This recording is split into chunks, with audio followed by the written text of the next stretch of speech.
Birinchi savol. Davlat bayrog'idan qaysi joylarda foydalanish mumkin? A variant. Faqat hukumat binolarida. B variant. Jamoat joylarida, binolarda, yashash yoki ish joylarida, transport vositalarida. C variant. Faqat maktab va universitetlarda.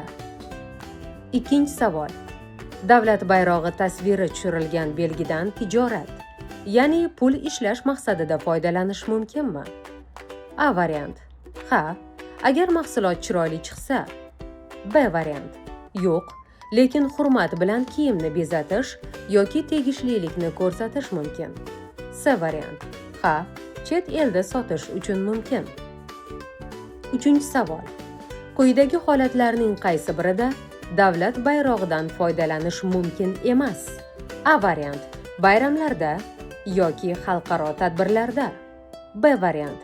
Davlat binosi ustida. C variant. Rangi o'chgan yoki yirtilgan holda. To'rtinchi savol. Davlat bayrog'ini quyidagi qaysi buyumlarda ishlatish mumkin emas? A variant. Sochiq, poyabzal, dastro'mol yoki qutilarda. B variant. Davlat tantanalarida. C variant. Xalqaro sport musobaqalarida. Beshinchi savol. Davlat bayrog'iga hurmatsiz munosabat deb nimalar hisoblanadi? A variant.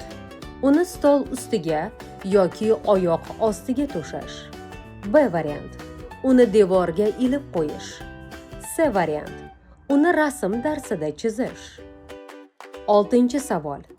Davlat bayrog'ining tasviri tushirilgan belgilardan kimlar foydalanishi mumkin? A variant.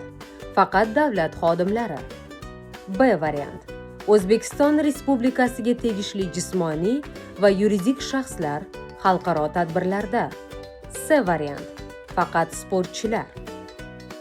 Yettinchi savol. Quyidagi qaysi holatda davlat bayrog'iga nisbatan hurmat saqlanadi? A variant. Uni ustki yopinch sifatida ishlatish. B variant. Uni iflos yoki teshilgan holda ilish. C variant. Uni toza, silliq holatda davlat binosi ustiga o'rnatish.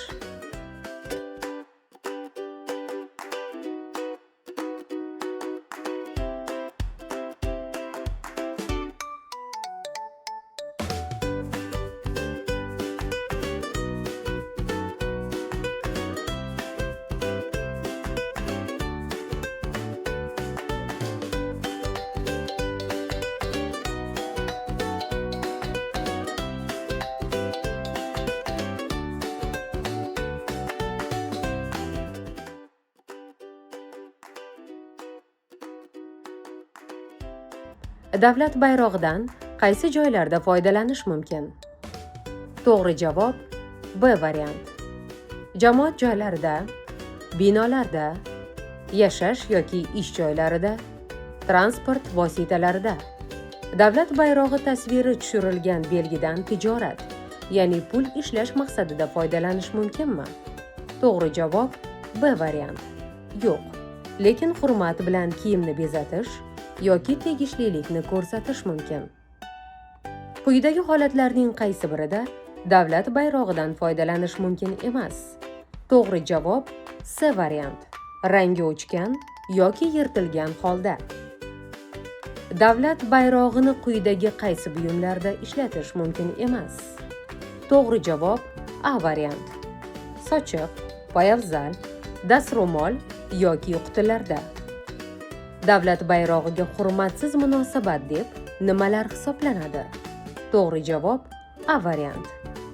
Uni stol ustiga yoki oyoq ostiga to'shash.